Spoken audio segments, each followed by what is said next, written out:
On tonight's episode of CGS Live, we find out who made it into the playoffs of the CGS Pro-Am, go inside the heads of CGS GMs, and sit down with special guest Jason Lake, General Manager of LA Complexity.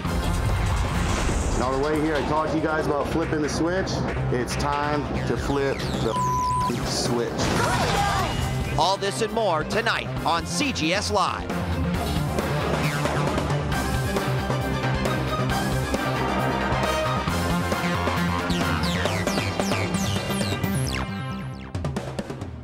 Welcome to another episode of CGS Live, your weekly program for all things esports and all things CGS. I'm your host, djWHEAT, and excited to bring you another excellent show. Tonight we're going to be taking a look at all the happenings within the CGS Pro-Ams. We've got special guest GM of Los Angeles Complexity, Jason Lake, in studio, and we find out who was the winner of last week's goodie bag contest. Let's jump right into things and start off with our Pro-Am frag movie. Now, David Cho, one of our CGS Live frag movie editors, was kind enough to put together highlights of 3 games from the Pro-Am that, of course, come from all 3 divisions: Team Fortress 2, Counter-Strike 1.6, and Counter-Strike Source. Check it out.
That was just a small taste of some of the Pro-Am action that happened in Week 8, which was also the final week of Pro-Am. And that means that we have started to figure out who is making it into the playoffs and who is still either on the bubble or has no chance of moving on. And now it's time to take a look at those playoff standings and how they rank out in each of our 3 divisions. Let's start tonight with Team Fortress 2. Now remember, 12 teams will be moving on from this division, and so there are still a few question marks, still a few unknowns. But due to some games that had to be made up from past weeks or some results that hadn't quite come in yet, we don't know the full forecast of the Pro-Am standings. But we're going to know soon enough. There you see right there, Team Fortress 2. We've got 8 teams in, but there are still 4 teams left to fill those spots. Now, we should talk just briefly about these teams because there are some fantastic talent here, including Pandemic, Eximus, Devastation. You see they're already in the top 3, but many of the other clans are trying to also get in, and 12 of those spots will be completed for the double elimination bracket.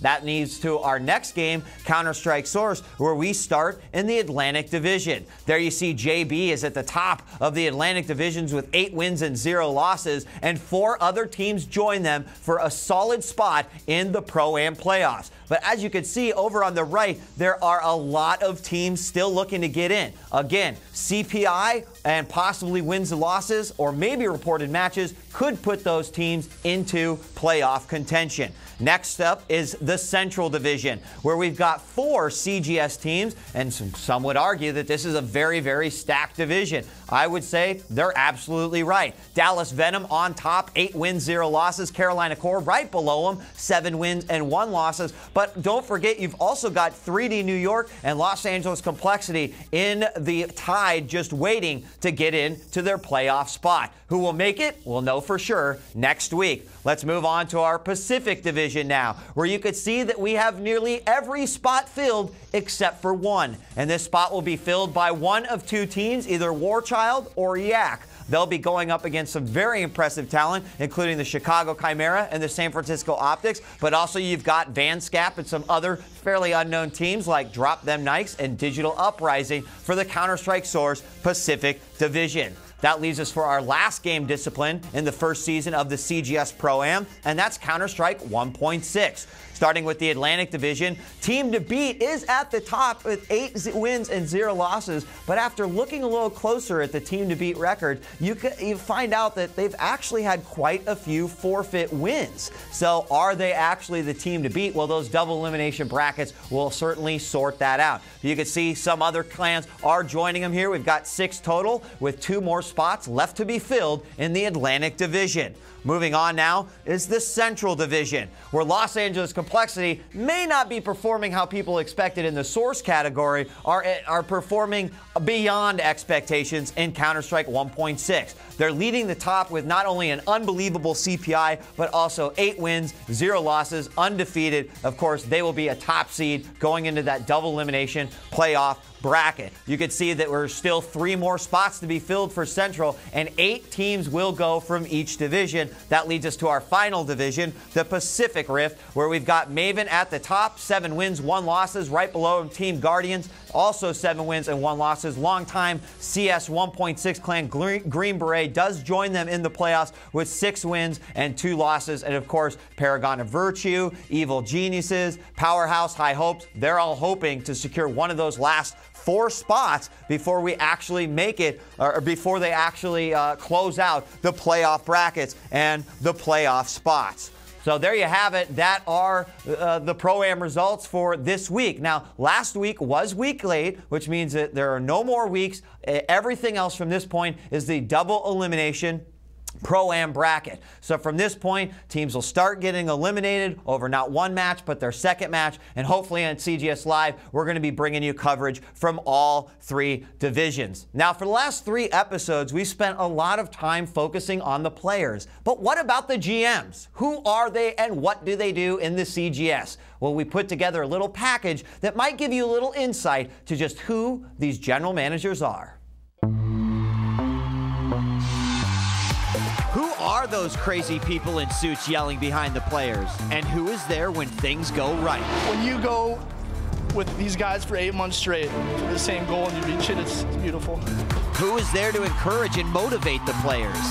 Every single one of you is a champion, and every single one of you can win this game today.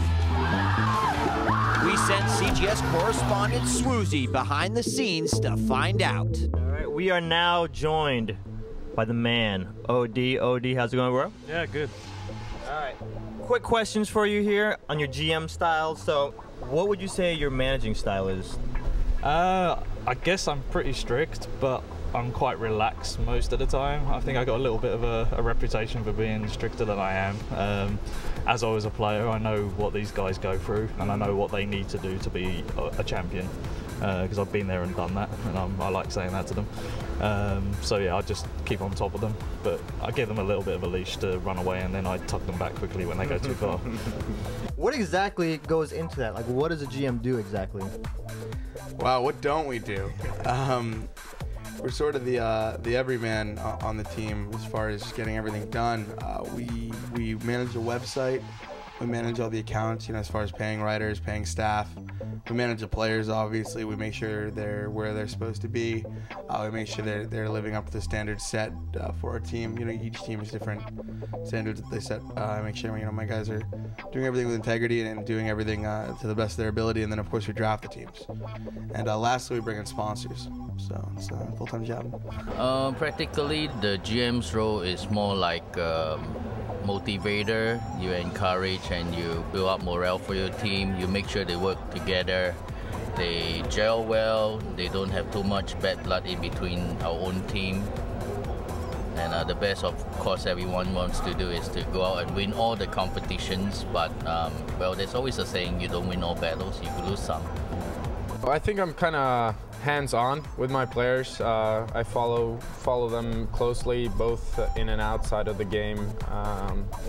We also have, we try and build sort of a culture for always being on time, presenting ourselves well, handling ourselves well. I'm trying to instill this in the players because I think that it's a vital part of being a professional. I used to be like more than a friend and a boss with my players. I hang around with them all the time. They can trust me, so they can tell me what's going on exactly. I try to support them, always being, as an equal. In the time of, I need to be that boss, I'm the boss, but all the other time I'm their friend, basically. I didn't know what it was going to be like stepping into such a, it's a man's club. I mean, especially the fact that all the general managers come from the Counter-Strike world, which is even more of a man's club. I mean, try getting a female drafted on an all-male Counter-Strike squad and you'll see what a man's world it is. I have not at all at any time been made to feel that that is a disadvantage for me by any of my colleagues, and we're all just like brothers, for lack of a better word. I haven't felt that I stood out at all. It's been nice. What makes an awesome GM? No BS. Everyone knows it, whether it's players, the media, or the fans, everyone knows that I'm going to bring whatever's on my mind. I'm not going to hide anything, and I think that's one of our edges and why we win. There you guys have it, Mark Dolven, no BS GM, right here. Now, I've been in the esports scene for quite a long time, and one thing that's very hard to come by is consistency. There's not a whole lot of consistency when it comes to teams, players, games. A lot of things change over a longer period of time. But as one thing that always stands out in my mind as consistent, it is GM Jason Lake. Even before the CGS was formed, I remember the days of running into Jason every single time I was at a LAN event, every single time I was at a tournament, following his team. But even further back, I remember the day that Jason went on a fairly well-known internet esports gaming group called TSN, and he made an announcement with one of my good buddies, Boomerman. Now, this announcement basically boiled down to the start of complexity. And while many actually sat back and said, ha ha, what a big joke, it was Jason who was setting the foundation for basically building a gaming empire. Want to know a little bit more? Check this out. Here's how it went down. Y'all don't realize this, but see, what happened was Jason was actually playing the game a lot. I was gaming myself, and I was frustrated where I couldn't find a team that would practice hard enough. I want to do it right. I want to practice 5 nights a week. Let's take this seriously. Let's move up and have a lot of fun playing in these leagues. Long story short is, I said, for God's sakes, Jay, I said, if you're going to be involved in this game as much as you are, find a way to make money with it. And finally one day I just picked up my cell phone. The office was really busy, so I walked outside and was standing in the corner. The sun was beating down really bright that day, and picked up the phone and called him up and said, I'm going to make the best team in the world comprised of the best people in the world, and I'm going to pay them to practice hard and win championships for us. There was kind of a pause, I was a little bit skeptical, but I mean, what do I have to lose for playing a computer game? Next thing you know, he's got professional gamers. I would say Complexity was a group of people that were the odd man out. You had Fraud, who was kind of like the odd man out of United 5 at the time. He kind of got pushed out, and Trip was from DOF, and he was just kind of like, meh. And Storm was from this team called Agent, who was small, and he was kind of like the good player who didn't have a fit. And then you had all these guys come together who never really had much of like a home or anything to like hold on to as a team. and that they just fit with each other. We're not the GQ models. We're not Brad Pitt. That's for damn sure. We're a group of guys from next door. I believe that if I bring enough passion to the brand and to the teams, that it'll bring more success. Because I believe you need a game with passion. Kick the tires and light the fires, baby! Come on! Yeah! Roll it, baby, roll it! Domination! Domination! Taxi! Finish it! Finish it right now!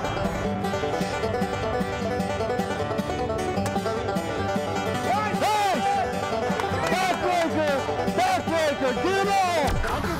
The man, the myth, the legend is here. We've got General Manager of Los Angeles Complexity, Jason Lake, in studio. Jason, as always, it's great to have you. And you know, this is actually, for all the time we've ever known each other, I think this is like the first official interview that I've ever done. I believe it is. Thanks for the kind intro. And I have to say, I couldn't be happier to be here the day before Halloween with Gordon Freeman. Yeah. And well, now the whole world knows what I'm going to be for Halloween. So. Hey, you can't beat that. So it's great to be here. Thanks for having me. Thanks, Jason. So let's actually rewind a little bit. You know, I had mentioned that time, and you know, I don't know if people really remember all that happening, but to me it was like yesterday. But give us a little bit of history on that. It's funny you brought up the TSN interview. I still have that recording on my computer, and sometimes I'll get a message on IRC where people will remember that. But it's funny how people usually remember the things that go wrong or the losses you have. But when you say, look, I'm going to go out here and I'm going to accomplish something, this is my goal, this is my dream, this is my passion, people usually laugh at you. And then if you happen to be successful, which Complexity was fortunate enough to be, they kind of forget that you claimed it back in 2004, which feels like forever ago. Yeah. But, you know, like the video said, I started playing Half-Life, like Gordon Freeman, and moved on to Counter-Strike and decided to make one of the best teams in the world, and it's been a wild, crazy ride since then. You know, and even though you're out there, and even though you set your foot forward and you make these, like, at the time, people were like, ludicrous claims that Jason Lake is making here to the Counter-Strike community. You know, being able to accomplish that, it wasn't without its own, you know, hardships and challenges. Tell us a little bit about that. You know, over the years, it really did take a toll on me, on my family life. You know, it definitely took a toll on me financially for a while. You know, it was just a difficult thing, but it became really a passion and a mission. And without the players that I was wise enough or fortunate enough, however you want to look at it, to choose, I never could have accomplished it. You look at guys like Fraud and Warden, going back to, you know, when we had Trip and Sunman, and guys like that, they're just very unique and special people. They really stuck with me through some difficult times, and they really believed in the dream and helped me you know, build what today is known as Complexity Los Angeles. And we've got some different faces, but we've always kind of looked at it as a family. There's a certain dichotomy where I do have a hardcore side to myself. If you cross lines or you can't perform, you're gone. But the funny thing is, even after you're gone, we still kind of have a family-type relationship. I saw Marcus at Zet at E4All, and he came up and gave me a big hug, because that's kind of the relationships we have. And my players understand there's a business side and a family side, and even after they go, you know, we're still family. But it definitely was difficult, and Game Boys, the book, and E-Athletes do a good job of documenting that. And I wouldn't change it for the world, though. You know, back when I started Complexity, I had a heck of a lot more money and big fancy cars and house, and now not so much so. But when you really truly believe in something and you're passionate about something, as I know you understand very well, you know, you're willing to make sacrifices, and you're willing to go out on a limb, and if you have a loving family, they'll go out on that limb with you, and that's the Complexity story. Fantastic. So let's talk a little bit about CGS, your role as a general manager, and how do you define the role? Like we saw many of the GMs, and everyone sort of has their own definition, which I think makes it a very unique role as well, because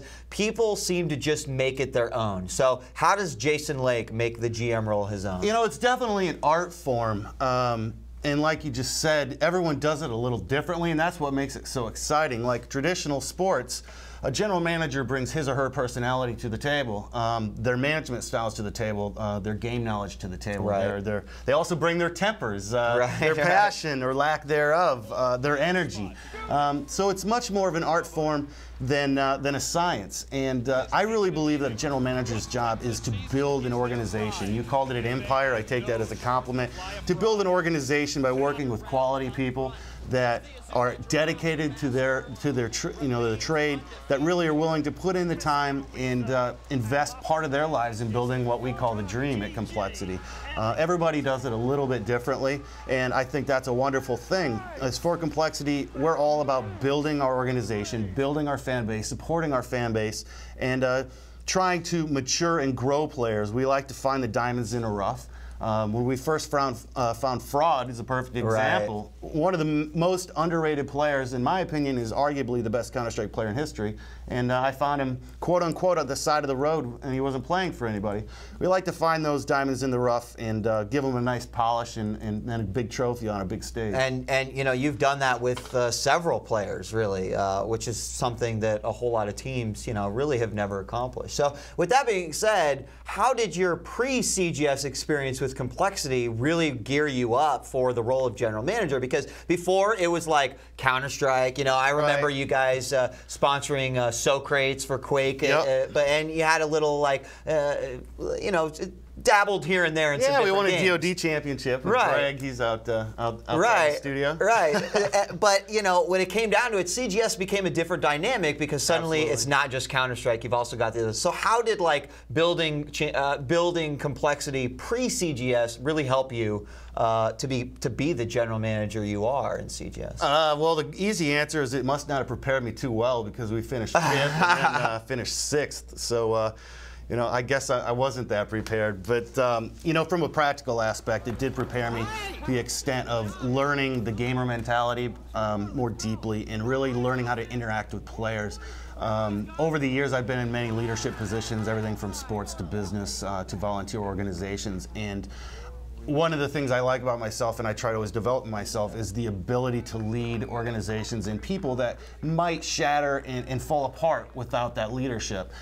One of the jobs a general manager does that's really behind the scenes, and we do our damnedest to keep it out of the spotlight, is whenever you have gamers and competitors working together so many hours a day, there's going to be fractures in the organization. There's going to be fights. There's going to be bickering. Right. One of the biggest invisible trophies on my shelf over the years was keeping Complexity together. Because I'll be honest with you, there were several times that team was going to fall apart. Fraud was going to 3D. Different players were going here and there. And my ability to work with the team and overcome, you know, battles and arguments and outright fistfights almost at times. Kept the team together and kept it moving forward. And I consider that an integral part of being a general manager, and I think I did learn a lot about that over the years with the guys. You know, working with a group of people, keeping them focused on a single goal, and not letting them kill each other in the process. Well, and I think that both Game Boys, the book by Michael Caine, as well as the documentary E-Athletes, which we'll see a trailer for in a little bit, do a great job of showing that. Of course, we don't see all the little things, but you mentioned it's kind of like a family, and just like how I used to beat up my brother over losing in Street Fighter, you know, it's kind of no different, right? I mean, and even more so than a traditional family, when you're playing for hundreds of thousands of dollars in prize money, if you think a guy's got the wrong attitude, or he's not bringing it to the table, or he's slacking in practice, you know, tempers really get fired up. And if somebody's having a rough patch, or, you know, I always say a good team's one girlfriend away from disaster. I mean, God forbid he gets a girlfriend and loses his focus on the game he's playing. I mean, there's just a million things that come up, and keeping a team focused and keeping the players, you know, at least some level of friendship and teamwork is a challenge, and I think that's part of the art form that I mentioned earlier. And some people do it better than others, but I've always been very proud with the people we've had at Complexity and their maturity and their ability to overcome adversity. Great. So while I'm sure every CGS fan out there would just absolutely love to get their hands on a GM position here in the CGS, there's got to be some great things, and there's got to be some, you know, some not so great things. So what do you love about the job? And then, of course, on the flip side, on the opposite end of the table, what do you hate about it? You know, the three things pop immediately to mind of what I really love about this job. Number one, first and foremost, is working with the gamers. Maybe it's because I grew up kind of a gamer myself from the Atari days and everything else. I just really like working with gamers. I like their attitude. I like their mentality. I like the way they're relaxed and intense, you know, at the same time. I really have enjoyed working with the guys and girls that I've been fortunate enough to work with in Complexity. A lot of times when I think about giving up, and especially back when I owned Complexity, you look down at that check you got to write for a boot camp in Sweden, $10,000 or whatever. And if it wasn't for the people that I was actually on this adventure with, the frauds and trips and wardens, the storms, the Sunmans back then, I never would have done it. I would have said the hell with it, because business sense was thrown out the window, and the family mentality of us against the world really took over.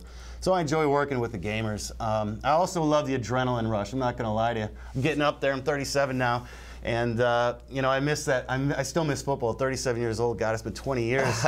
But I really like the matches. I really like that clutch ace or that last second kick when health bars are down to 0 and the adrenaline's flowing and the crowd is screaming. So, I mean, you get a lot of that through your players. Absolutely. I'm living vicariously through them. I really am. And I bleed with them and just feel every emotion that they feel, and I'm right there with them, and they know it. And I really like the rush of pro gaming.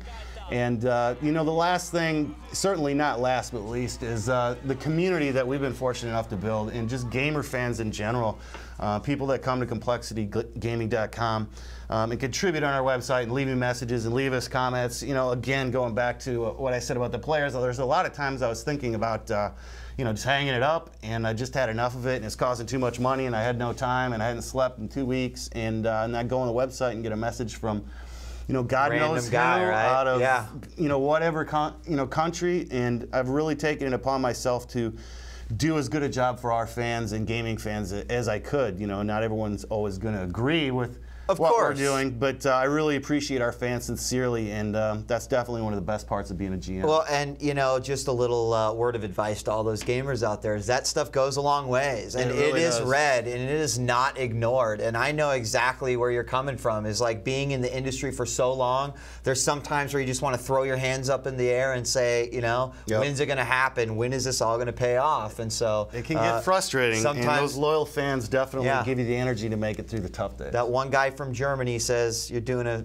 bang-up job, It's Jason. amazing. You wake up, it's a whole new day. I found countries I didn't even hear of. It's such and such from such and such, and I'm a big Complexity fan. I had to look it up on Google Maps, be like, wow, they have internet there?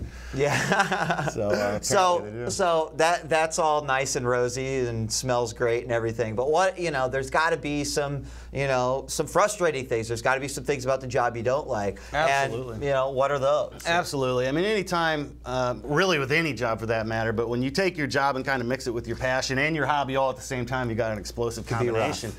No, the number one thing I hate, bar none, is the toughest part. I think most GMs would tell you this is releasing players.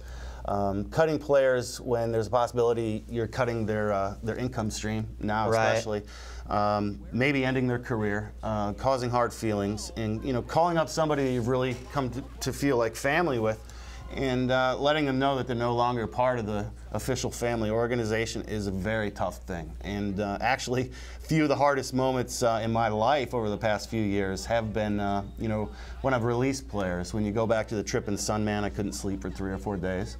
When I had to release Marcus right before the season, that was incredibly difficult. Right. My family was moving actually across country. All my stuff was on a semi, and here I'm having to release Marcus, and it's definitely part of the job that stinks. It stinks. And that goes back a lot to what you said about how you're sort of a family at the same time, and that becomes really difficult. I can only guess that that's going to be even tougher as the CGS continues to grow and flourish. Yeah, I definitely think it is. I just try to explain to all my players, as all GMs do, this is a business at the end of the day. Having friendships and spending time together is a bonus, but at the end of the day, it is a business. Regardless of what people thought of my draft trades last year, I actually had very business-like decisions for all of them, and it wasn't a loyalty factor. But cutting players is tough, and people will look at it and gloss over it and be like, oh, come on, it can't be that hard, but it's a hell of a lot harder than people would think it would be. All right. Well, let's go ahead and shift gears then. You've brought it up a couple times already. Obviously, it's still something that's talked about, and that's the 2009 season as seen through, Complexity's eyes. Now, preseason, you guys were predicted to do some pretty major damage. I think people were very happy with your picks, whether it was between Perfect Legend or changes made in Counter-Strike. But the end results, of course, were not what fans expected. So, what happened, and what would you have changed about it? Oh, it was a disaster, Marcus. I tell you, this year and leading into last year has been one of the longest years of my life. Like I'd mentioned, my family had flown to California. I was driving across the country trying to get the team ready to go right before the season, and I did have high expectations and high hopes. But we didn't get it done. And, I could come up with some reasons, but the bottom line is BS, BS won't cut it. We didn't get it done, and the only good thing, I always try to remain an optimist, is we have first-round pick last year. If I had to point some fingers, and I've done so before, first of all, it starts with me. I was responsible for who I drafted, and I'm responsible for the organization. When they're standing there on the stage taking big checks, I'm standing behind them with a big smile, and when we're on bottom of the pile, I'm going to be standing behind them with a big frown. Right, right. I'll still be there. It was just a tough year. We picked up Perfect Legend with our first pick, second overall pick of the draft, and I really thought he'd come through a lot better. I think a lot of people did. That was a surprise for me. I don't know that anyone could have predicted Cregan's tough season. I really, really felt he was not only going to be first place, I thought he'd run away with it this year from everything I'd studied. And it just didn't happen. And then you lean back on the Counter-Strike team, which is the backbone of this organization, and as long as CGS has Counter-Strike, will remain the backbone of this organization. And they had an okay year. If you compare it to any other organization, they'd be like, hey, you held your weight, you didn't give up a lot of points, but there were a couple matches the guys blew for us, and they know it. And right in the middle of the pack is not where Complexity Counter-Strike belongs. I'm not satisfied with it at all, and they know I'm not happy with it. Those are the three things I think that really led to our downfall, and I take responsibility for all three. Is it tougher to lose coming from an organization that basically built itself to win? It's absolutely harder. We have a blessing of joining CGS with a large global fan base, but it also brings a big responsibility. Yeah. If you are XY team from North Dakota, I don't want to name any teams, and you have a couple tough years, they're like, well, they're just getting started. It's a brand new franchise, brand new organization. Maybe the GM isn't as public or the players aren't as public. There's a lot less pressure, a lot less expectations. But when you come in with a name like 3D New York, Dave and I have talked about this, or Complexity, people are used to seeing you win. They're used to seeing 4 Cal-I seasons in a row, 3 CO seasons in a row, ESWC, WSVG. I mean, they're just used to seeing us on the stage. So when we're on the bottom of the pile, people are going, what the hell is going on? What's going on? What is going on? And it does bring added pressure. I mean, to be honest with you, we usually thrive under it. We love being in Complexity. We love being a part of Complexity. We love what it stands for and what our fan base expects of us. But when you're losing, it's tough. It's very tough. I want to just briefly talk a little bit more about Perfect Legend, because I think that PL is actually one of those very interesting cases where we've seen his skills showcased like all over the U.S. and various tournaments here and tournaments there. Was it really a case of the gamer not only having the skill, but also a skill of adaptation? Because, from an outsider's perspective, from a third-party perspective, I could go to the practice rooms and watch Perfect Legend like wipe, just the floor with people. No. And then that stage time would come, and I just felt like the adjustment wasn't there. Can you give us a real, GM's insight to what was it adjustment? Was it pressure? Was it the inability to play outside of his comfort zone? I'll be honest with you. I still to this day think Carl is the best DOA player in the world. But let's call a spade a spade. Up till now, he's choked on stage. You put bright lights in front of him and he's choked. Back when he first played for Complexity, when we were independent, he was at an event in Vegas and was kind of struggling, and he called me. I remember it very vividly. I was actually out to dinner with my wife. I walked outside and took the call, and I managed to talk him through the stress and managed to kind of get him to a point where he was calm enough just to play his game. Right. Because if he plays his game, he can do phenomenally well. But the problem The problem is he gets on stage, he overthinks things. He's more worried about everything that's going on than playing his game. Because in my opinion, he's one of the best, if not the best, if he'd just go play the damn game.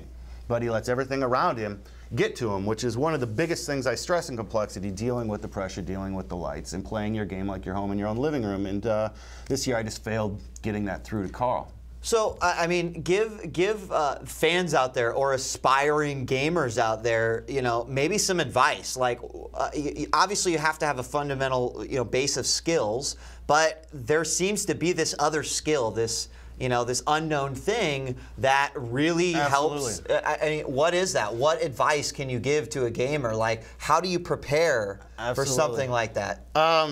I mean, just on a generic level, you want to get out there and compete in as stressful situations as you can, as often as you can. I tend to work with different gamers, each on their own level, because everyone handles stress differently. Right. Some people can sit in front of cameras and big lights and not, you know, not even care. Other people, as soon as they even see a photo camera, are just all sweaty. Right. But one of the things we've really prided ourselves, Alex Garfield, in helping me out at Complexity, is working with players and working with their mentality. Because I've always said, you know, 60% might be skill that you've accumulated or that you've learned, but 40% or more is just the mentality to be able to go and take your skills on stage. And when people are screaming, the camera's in your face, things are going wrong, buttons aren't working right, you know, you've got to have this zen, is what we call it. The gaming zen. You've got to find your place. You've got to come in and just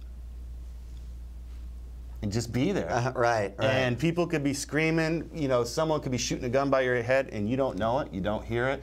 You are in what we call the zen. And some people have an easier time finding it than others. And I think, you know, good management can draw it out. But obviously this year I wasn't able to draw it out with Carl. He's a nice young man. He's maturing very well. And you know, I think he's going to have a problem, though, if he can't learn to get under those lights and bring the same performance that he does exactly what you said in the practice room. Because he's just wiping people like with his left hand in the practice room. You're waiting for these huge wins that, you know, didn't come quite often enough. But if he can get there, he's going to be a major force in whatever fighting game he plays, but he needs to get there. All right, before we continue on, let's also talk about something in 2009, probably one of your most controversial picks, I guess, of the draft season. That was the draft of Bell again after a fairly lackluster performance in 2007. Now, there's certainly some improvement, and even we saw that early on in the training camp. But was this, you mentioned earlier, you like to find those diamonds in the rough. And even early on in the training camp, it seemed like that diamond was starting to shine. Is that what you saw too, hoping that that was going to continue to sort of, Bell would come out of her shell, let's say? Yeah, Megan is such a nice young lady, but she just really didn't bring it enough this year, and she was not satisfied with her performance, and neither was I. To be quite frank with you, she was very, very low on my radar about a year ago. And some DOA players who I won't name, I won't put them on the spot, actually stopped at my house in Atlanta, and we sat in my movie theater and watched some movies, and we got to talking about Bell, and they had really proceeded to tell me, you know, she has really come along. You've got to take a very serious look at her. So I did, and I spent hours on Xbox Live, and I was watching her play with the guys. And I'm, you know, fairly good friends with the DOA males. I said, I want you to take it to her, and she was able to hold her own. I really, really felt that the dedication she'd put into the game, the mental work that we'd had with her in Complexity, and just her overall intelligence and personality was shining through to where she was going to be this breakout star this year. I honestly did. And when I looked at the other female candidates, I just didn't see that kind of potential. It wasn't an ego thing. It wasn't a personal thing. It wasn't a loyalty thing. I really, you know, liked to gamble in life. And I knew it was a gamble, but I really, really thought she was going to come out and shock people and be the story of the season, but it just didn't happen. All right. So let's move away from 2008 season, rather. I think I called it 2009. We're not quite there yet.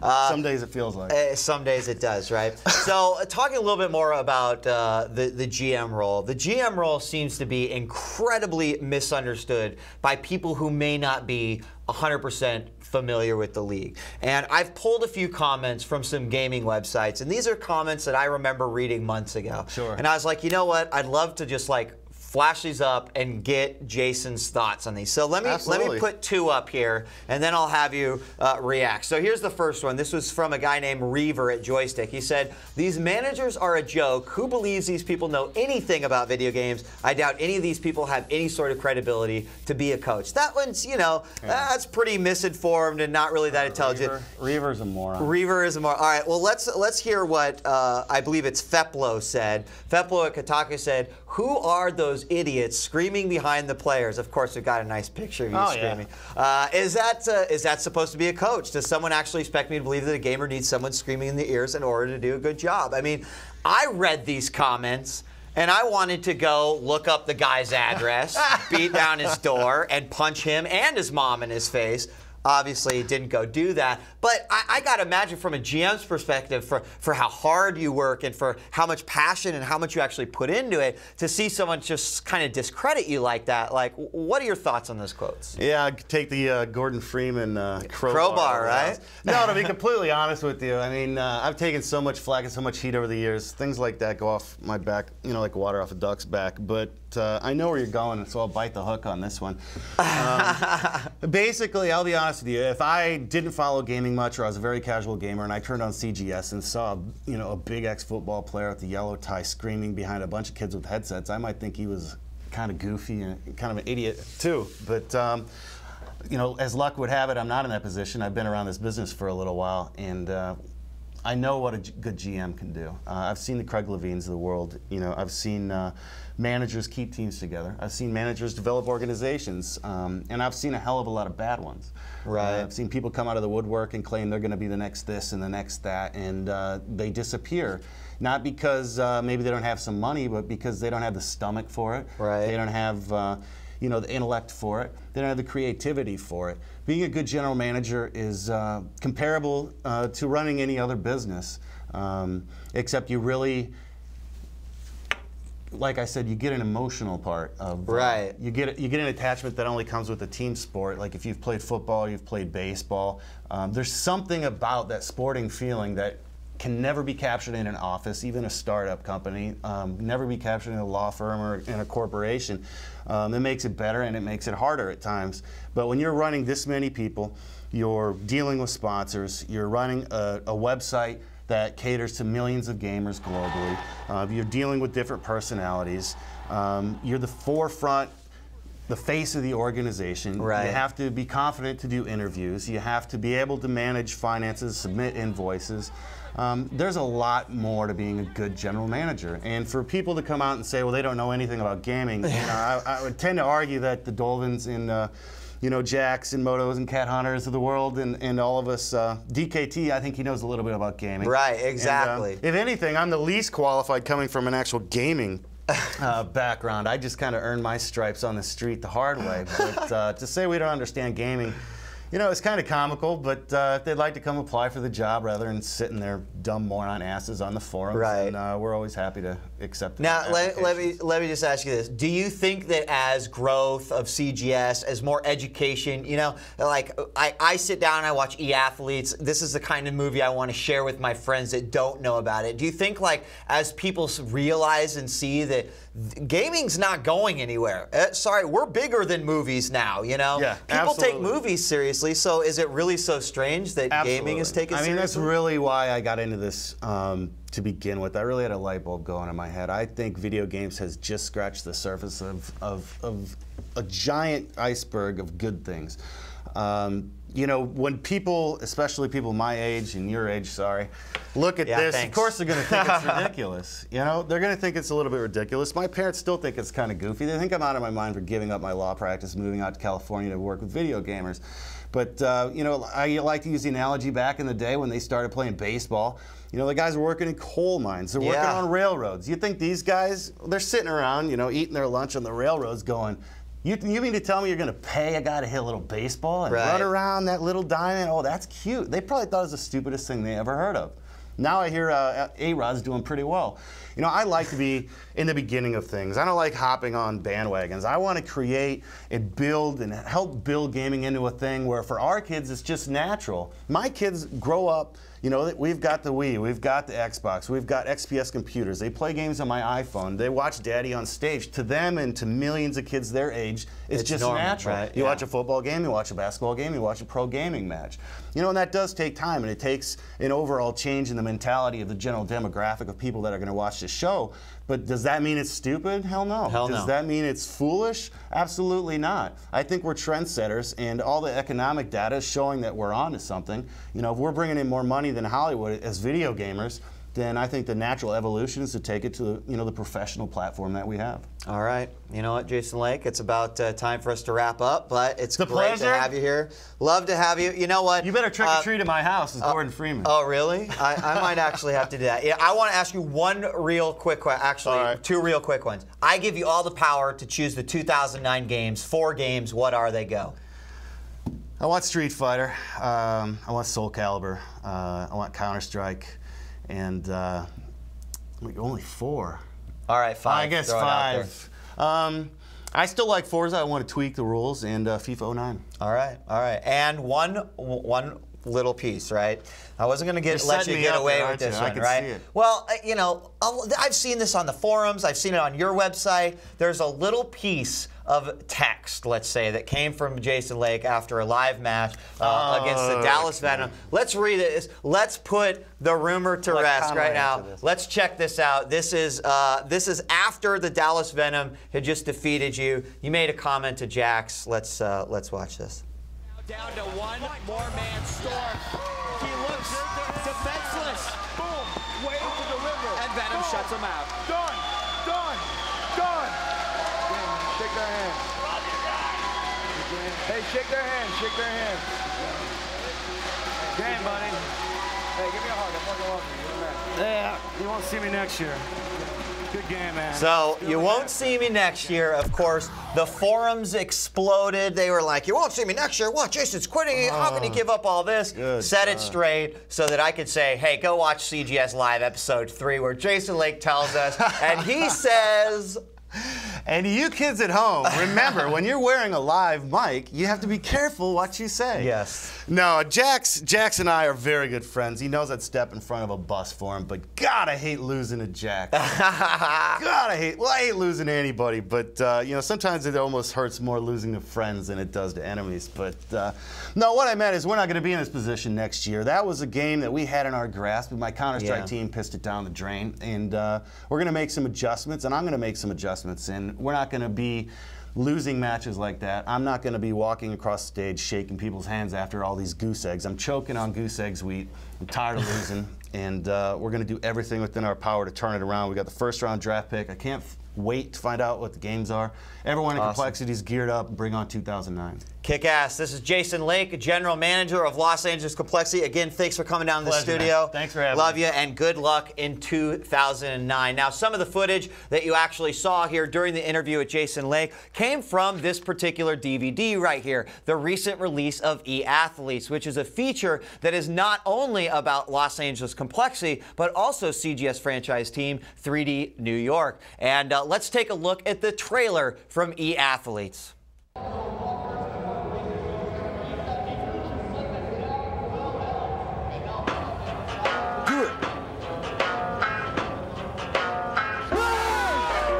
Kick the tires to light the fires, Danny, come on! Yeah! Get every single last round! Finish it now!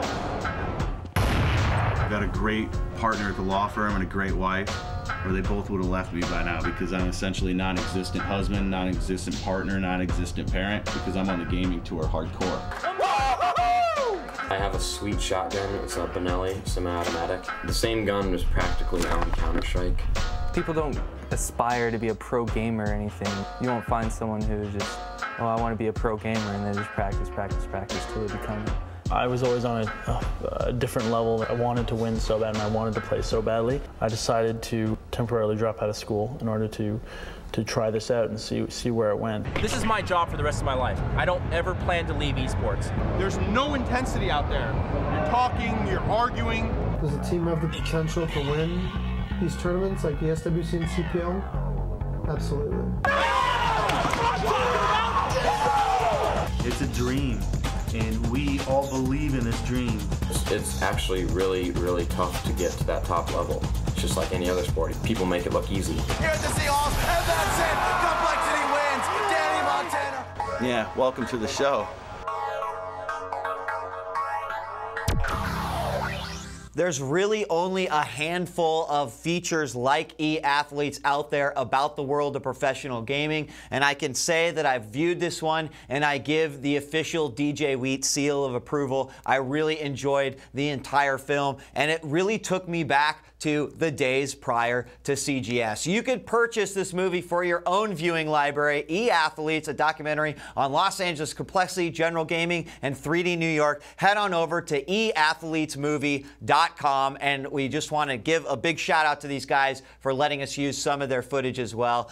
You could check it out, eathletesmovie.com. Great, great watch. And that leads us now on to the goodie bag. That's right. Who won? Who is going to be walking away with the trusted goodie bag? Well, it's not me, unfortunately, even though I was the first one to email, but we weren't looking for the first email. We've got the winner right in front of me. Our 23rd email was Rob Neef is the winner of the BlizzCon 2008 goodie bag. So congratulations to Rob. You were not lazy. You opened up your email and you sent an email over to cgslive@thecgs.com. And how easy was that? You won. But now it is time for our next contest. That's right, more BlizzCon goodie stuff. Now, this time we've got the talking Murloc. And see, he talks. These are very, very hard to get a hold of. The Jinx booth was selling 300 of these a day, and we managed to walk away with one so that we could give it away on our show. Now, in the spirit of Halloween, I'm going to make it this time the 31st email to make it to CGS Live at thecgs.com. Now, remember, it's never too late. You never know how many people emailed, so make sure to open it up and send it to CGS Live at thecgs.com. Go ahead and put Murloc in the subject line, and we'll have a winner for you on next week's episode of CGS Live. I really want to thank everyone for today's show. Of course, Jason Lake and all the GMs for offering their own expert opinions. And usually the GMs are all happy and smiles, but sometimes things go wrong and GMs can get a little upset, specifically at me. And a lot of times during broadcasts, people are like, "Wheat, is it hard to broadcast live television?" The answer is yes. You've got the game going on, the audience, the players, a director in your ear, someone else in your ear issuing commands, telling you what's happening. And sometimes things don't go exactly as planned, as Mark Dolven finds out in this clip. And he's going up against this team, the Carolina Core, featuring Daft, Devour, Org, Sonny, and Torres, led by General Manager Mike Dolven.